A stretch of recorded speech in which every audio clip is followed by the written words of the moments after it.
tu na khanin min nor pui tu om niang a zang thut mai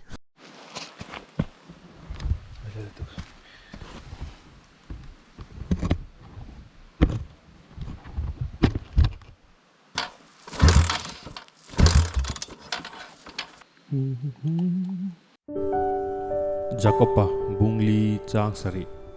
chu wangin pathian hna intulut ula diabula ero chu doda ro ti chuan atlan sanang cheu amen.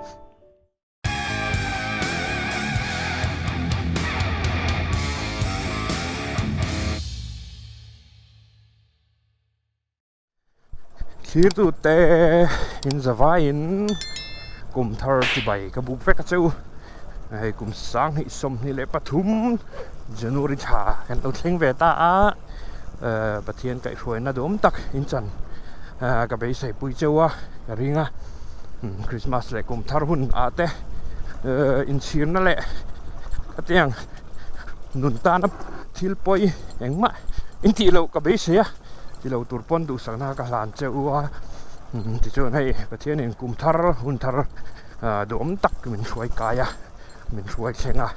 pathian hena lom thu mol sela ti chuanin kum thar ani angin hun thar ani angin ru thar nun thar nei turin subscribers tele viewers te du sakna ka hlan cheu ani chuan kum thar hian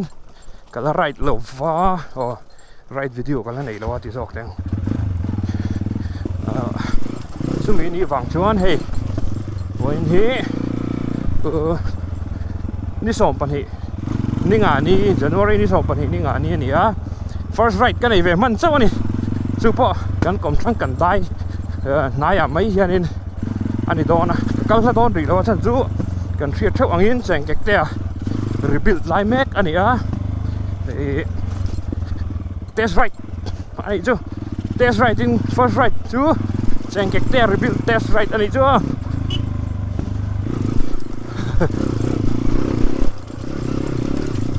ma phok ti te mangai a khau la tok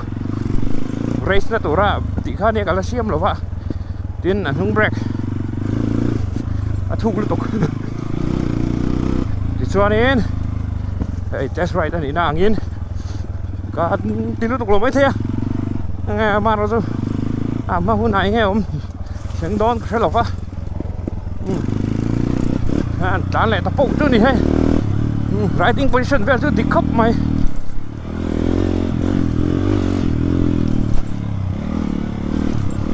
nung lama pai pon voina am lo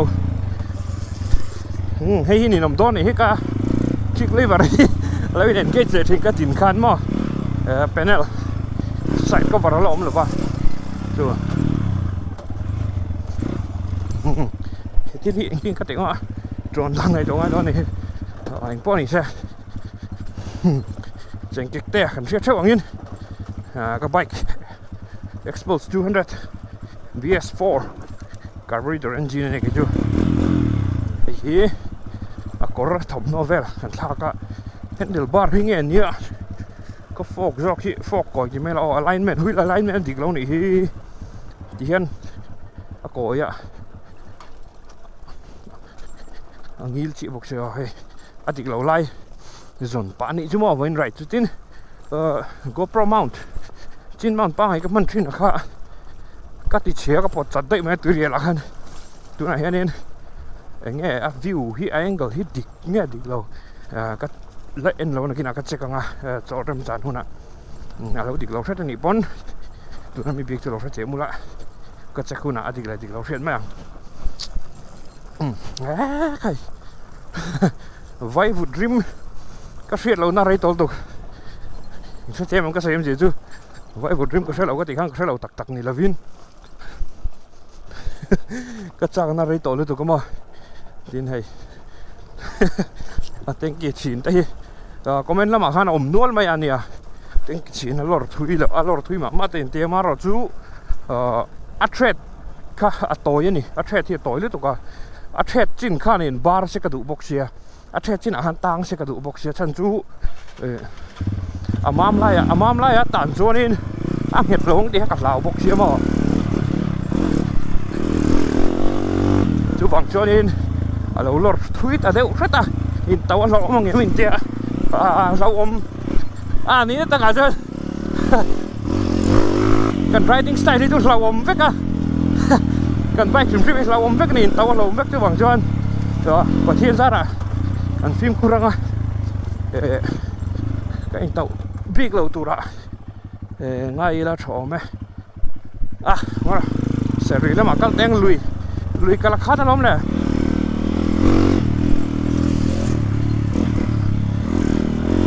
chuan kan xoay lệ tụ su riêng rùa khan thì mấy tiếng in lâu ngày đàn khan in bike cái xây cái tỷ hiện này cái thác cái tỷ hiện này nal đeo nal xây smart xây tu ra khan anh lâu bây giờ thì cả lao smart em vắt đón lâu này thành chú cái này how riding style này cho nó practicality sắp trong hiện phong lệ thì này là cần mình nó tu rất khá đại chú nó tộc cần tí này looks lệ thì về khá cần care về vắt lâu thì top mày hàng mà xe looks cần care lâu cái tí vàng in engine te performance te đánh mắt chịu phải đón chúng lâu này phải mỏ lại thìn lung mà có chú mà bùng bụi đấy cho thật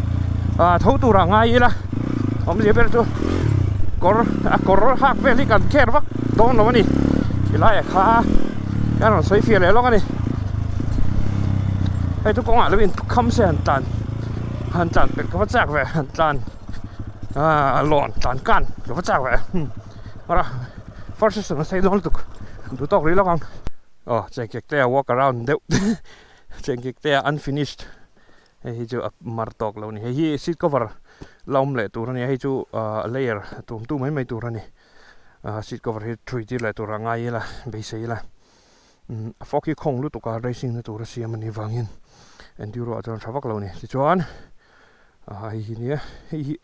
anh nằm lát thì cái tay là thấy lát tao mà chỉ cái tiếng ơi hay là hay cover lom xí là cho hay trang bùi này chúng nó hay nên piston ring hi thol to lu tuka kan cha mek ka ai khuna sa to ni engine oil burn sa to ma se engine oil tam tok ka thuna engine chu a chelo tu ra be sei la khol hatlat mai ne khan hi walk around tu ne ka bike number ni lo nia hi ka bike number ni lo nia ne na side well hi ni do na chuan alignment hi check view ngay đó này hi alignment dik lo lu tok ama han to le pop zela hi cái mà chân chu solve mà sẽ anh cái tiếng thằng lâu này wheel bearing cái cần trọ buk thế mà chúng han trọ pop pop cái đủ lu tok lava thì lại hakan sei lo cái này nôm đó có mày tôi handar thu mà cháu là lại chạy là về sẽ phải để phát tăng bộ này sẽ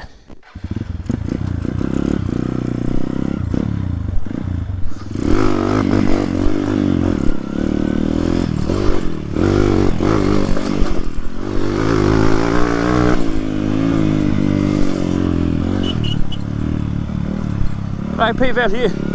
ăn uống về mà rồi chứ chẳng chắc phát cái gì đâu lại cũng hi lùn vàng rêu tụi con mò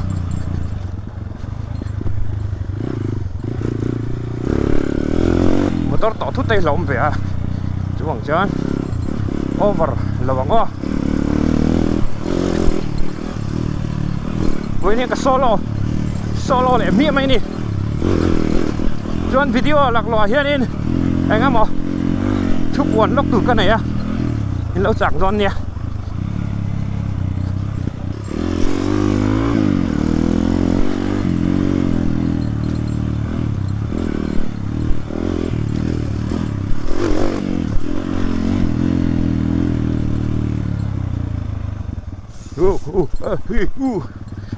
cần nín thế mà kick đi vật ra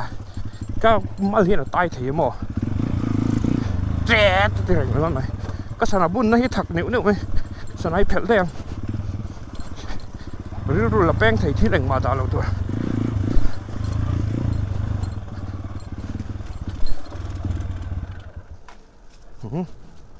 tiếng thì đấy. Why is it dead?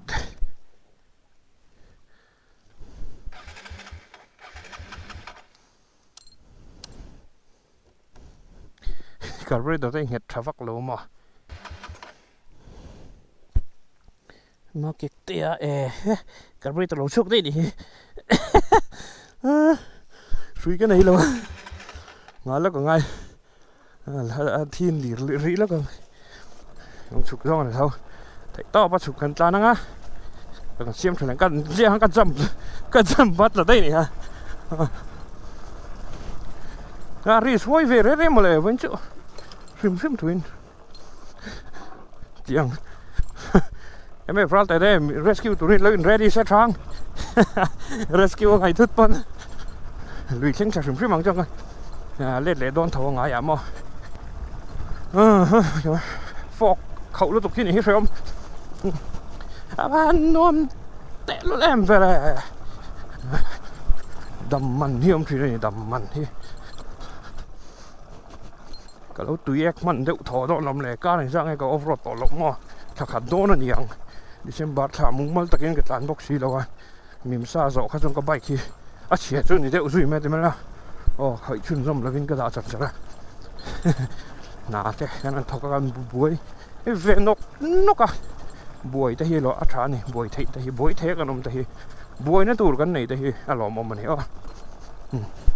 Cái xịt styrofoam này bóc rượu cho khóc mày. Mà sao? CRF tắc xịt ăn khăn này mà. Cái liệt thầy tỏ lâu trap này. Có lại có này râm rưỡi lùi. Lấy cái thanh trap á. Bác chú liệt thầy tỏ đòn rồi.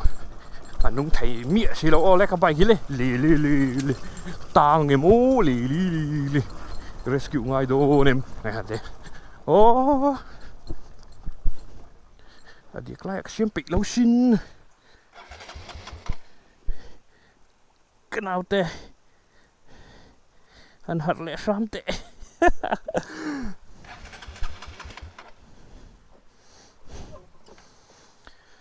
cô làm gì luồng đón cấp mày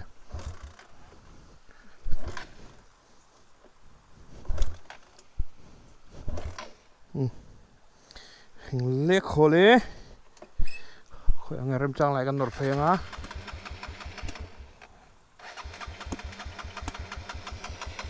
những traps hi iya dah lu thấy được rất là cuman roll over to sim min ma tuna hianin apla ka mom vek to don rem chang lai san nor phei phatak o tri mun khat tri ber vak na turom karin lo te này mà sa helai chu dam mai mo helai hian siam thang helai ya hian siam thralok sang tuna khanin min nor pui tu omaniang azang thut mai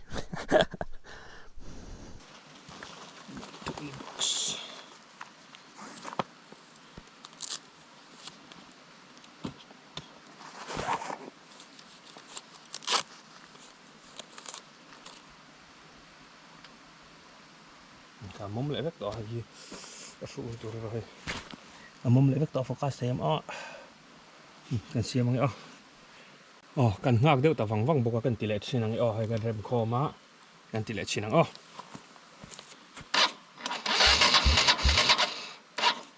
battery down rồi yếu kick me good old starter come on hold me down no traps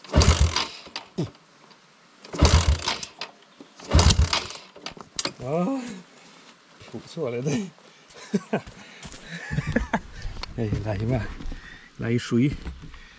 cái một đi cái tròn về ngay này bu một đi chết long hay này bu một đi ngăn một đi nghe không nung lái tập cái này con mình lo mà rồi thôi chúng tôi don't worry breaking news jin khana nunga amaro chu thi le đây chiang lova carburetor hi servicing lo ngo ni manjule to hendar li ri dona Yan hay cái khỏi bà hiền nên cần sợi này chỉ là announcement cái đấy đón cái gì không à sợi bạc cái vàng rem chán là lẻ cầm máy thím với kem cái rộng nó làm cái gì đâu ni hit là trip to mà mà cái sợi tông khai nên 20k subscribers kan tin huna giveaway hen ti leng ka ti kha ni ak soi to chu wang cho kai soi bat to chu mi pa chon kan ti hlot ling tu ani no lom ni to chu wang chan giveaway lam kan hoi don na yanga main che ti kan ham chin lok nge chuan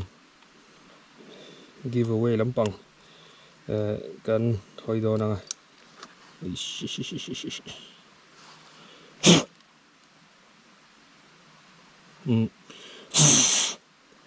giveaway hen enge kan ti don kala soi lo nga maro chu tinga ka tiang ke ma atanga ka phang to ka thave tak ti mela thil lu tak ni lama se ke ma mi na zong nei thelo te mang ke ma mi mal thil angkha ni don ta ni ke ma merch ka t-shirt ka release ma in no mi ina publica engamo lâu lấy đủ tập có về tạc lắm mình đồng lộ bây giờ giá tạc nó tăng và rồi mình support của mình lâu lấy sạc về đường ống tổ ra cả bây giờ t-shirt cái t-shirt cái mà t-shirt này ngã chú entry đàn tổ ra hi mà mi anh tiếng cái tiếng anh just subscriber sáng ngày giveaway cái tiếng sáng khata mi khata cái tiếng đậu khan nên ai in tu na cái video à hiện mi first video ahead in comment down ni YouTube comment section a hon mo congrats Lusai Rider kan tiang keyword ai in ang vek tur ni giveaway ya tel du ka chu congrats Lusai Rider kan tiang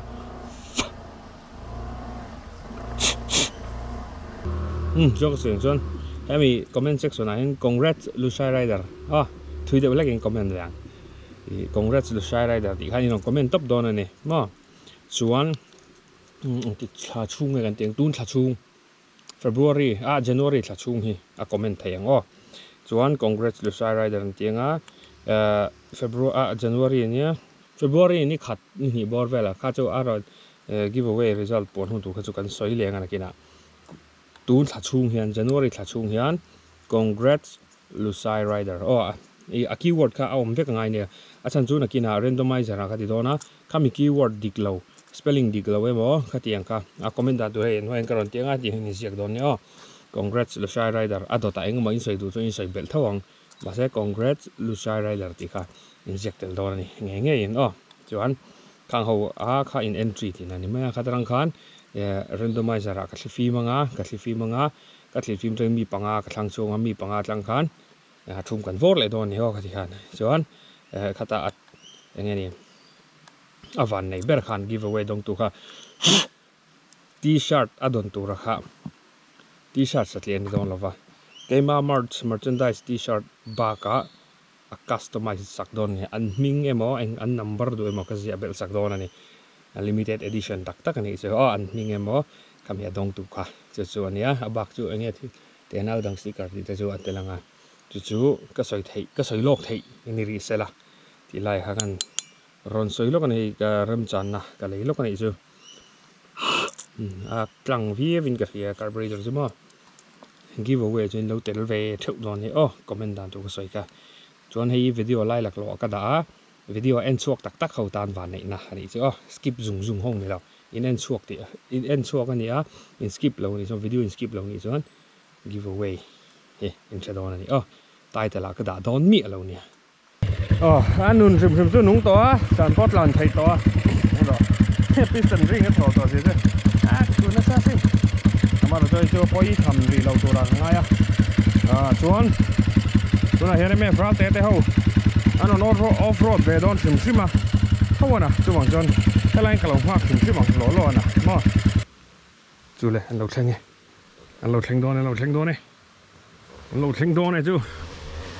WR200 two stroke region frame ram nhẹ ngang mấy hết semua ber thui lâu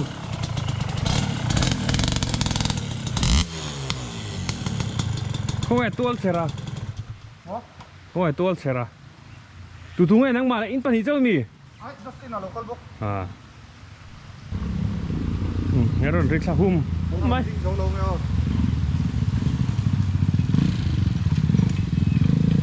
Hey, just na.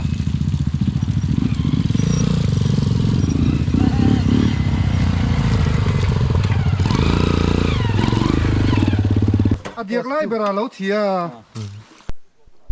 Hey. Rescue worte. An lo thinga. Kan hol ai hal don ani. Ko thim man. Tu kan kal thaliang. Anti. Mày. Nung thấy nghe thấy lâu. Ta sống hal par ronti.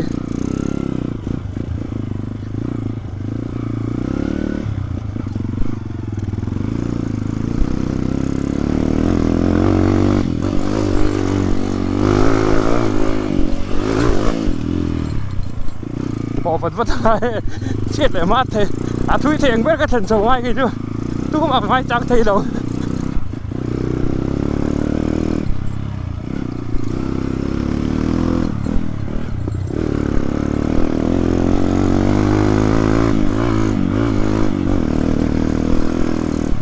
Давайте красивее.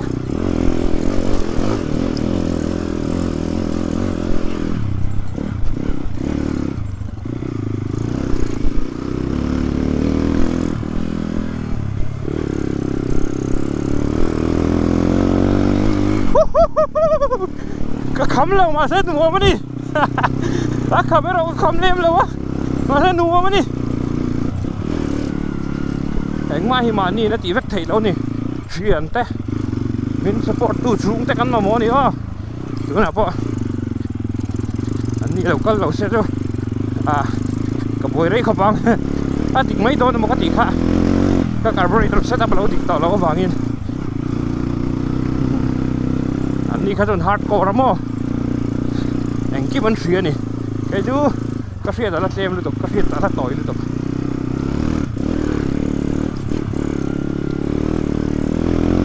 Fiat set về bốc cái lỗ này, nếu ta cả chân mà, tỉnh mấy đòn mà cái tỉnh hát tỉnh lẩu phá, tỉnh hát, rồi cả lá, rồi tỉnh kêu á, rồi đếch rêu mà thành kẹt tè ha, tiền, chọn tấm máy này, light thì hay LED light cũng không mũ lắc về tòng chứ mà.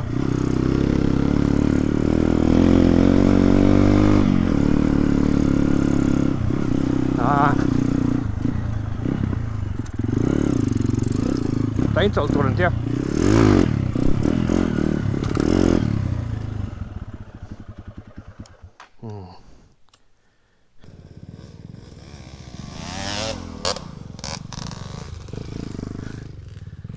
Hey, em khúc mày.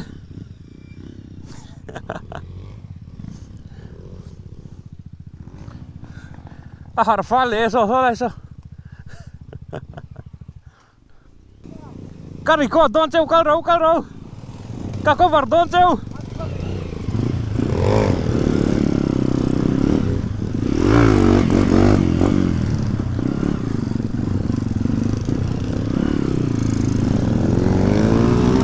mà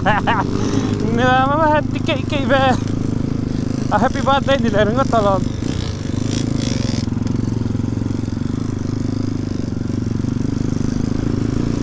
WR 200 dirt bike tik tak deh kan rider itu nah ya nuam khap mà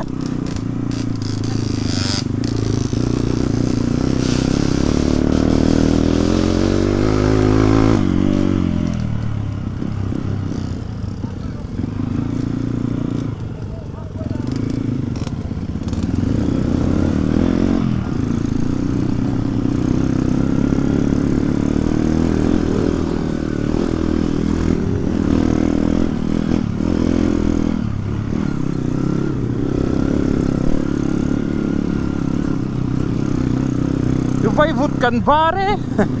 vay vụt cần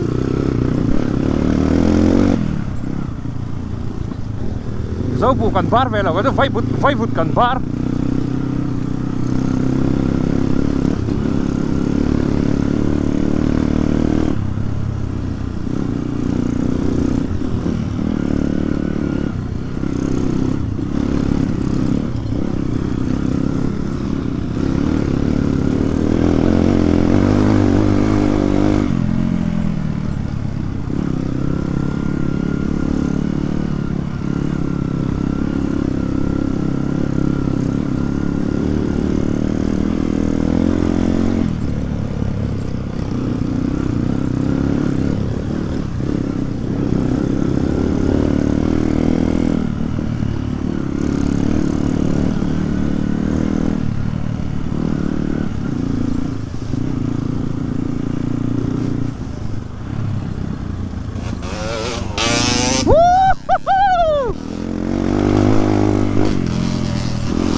ปั๊บไม่นี่สแกนเกียร์อินวะชาติป้อนเฮียนไม่เทกองหูไทยเลย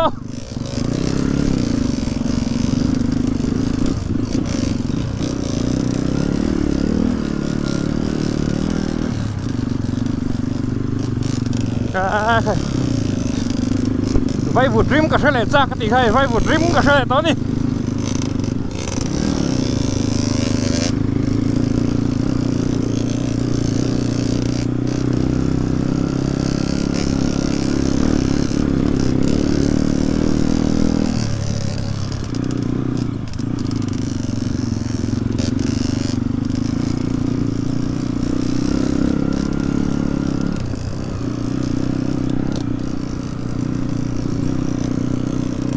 กับไปจากคันนวมแล้วไม่ตอนน่ะ positioning แบบว่านวมแล้วตก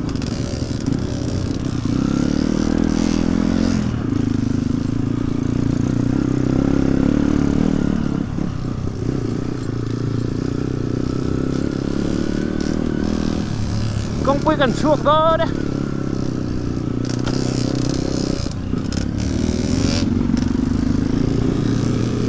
กันไล่เต้านังย่า